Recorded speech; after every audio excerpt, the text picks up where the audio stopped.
Falegnameria Paludetto. Da più di 60 anni. Il legno su misura a casa tua. Mister Paolo Vanoli, allora, domani al Penzo arriva la Cremonese. Che partita ti immagini? Che Cremonese ti aspetti? Ma una squadra forte, ma sicuramente in un periodo di difficoltà, quindi bisogna stare ancora più attenti. Una partita bellissima, perché io penso che queste sono le partite più belle da giocare, come ho sempre detto, contro una squadra costruita inizialmente per vincere questo campionato, ma io penso che sia sempre una squadra temibile, anche se si arriverà ai playoff, e quindi sia loro che Palermo sono state costruite per questo.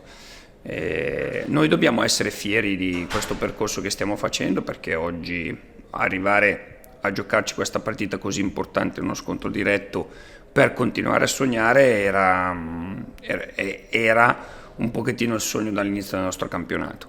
Quindi penso che queste partite qua ce le prepara il nostro pubblico, perché vedere quello che è successo a Brescia, vedere il nostro stadio pieno è sempre, vedere i nostri tifosi ti fa venire sempre la pelle d'oca, ti dà quello stimolo, quella voglia di fare qualche cosa in più. Più nello specifico, parlando ancora della Cremonese, che tipo di calcio propone? Quali sono le sue punte di diamante, parlando dei giocatori? Ma è un calcio propositivo, con un allenatore bravo, un allenatore che conosce bene questa categoria, che ha vinto.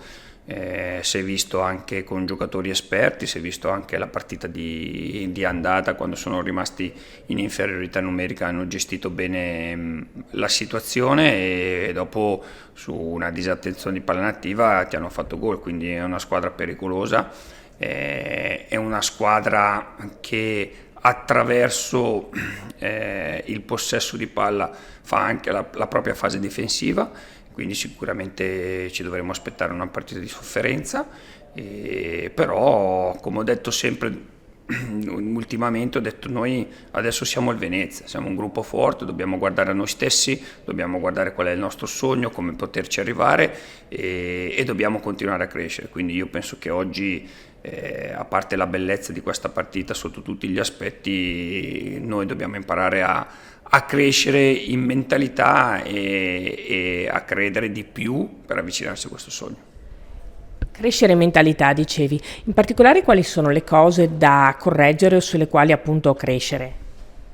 Ma sai, nell'evoluzione di una squadra, soprattutto giovane come la nostra, ce ne sono tante, e quindi a partire dai momenti durante la partita, a capire il momento, a capire la lettura, queste sono tante situazioni che a volte ancora, come ci è successo in queste ultime partite, ancora a volte fai ancora fatica a gestire. Ecco, ma questo fa parte dell'esperienza, fa parte di una crescita, e quindi stiamo superando questi momenti, li stiamo superando bene perché sappiamo reagire bene. Questo è una cosa importante, ma sappiamo reagire bene perché oggi siamo una squadra che vuole, e una squadra che dà orgoglio ai nostri tifosi.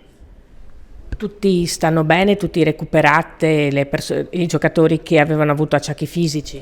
Sì, ho recuperato anche Sverko, che ha avuto un piccolo fastidio durante la partita a Lecco, e quindi oggi penso che, a parte Marco Modulo che è ancora da recuperare ma mancherà poco, il resto ci siamo tutti.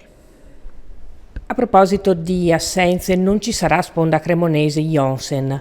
Onestamente ti dispiace, sei più, fra virgolette, sollevato, se così si può dire? No, sono da amante dello sport sono dispiaciuto, perché mi piacerebbe sempre giocare contro le formazioni con i giocatori più forti, però questo fa parte del calcio, succede, Johnson non fa più parte di quello che è il progetto Venezia, quindi non è che devo star lì a guardare più di tanto queste cose qua, quindi non c'è, fa niente, noi dobbiamo guardare noi stessi.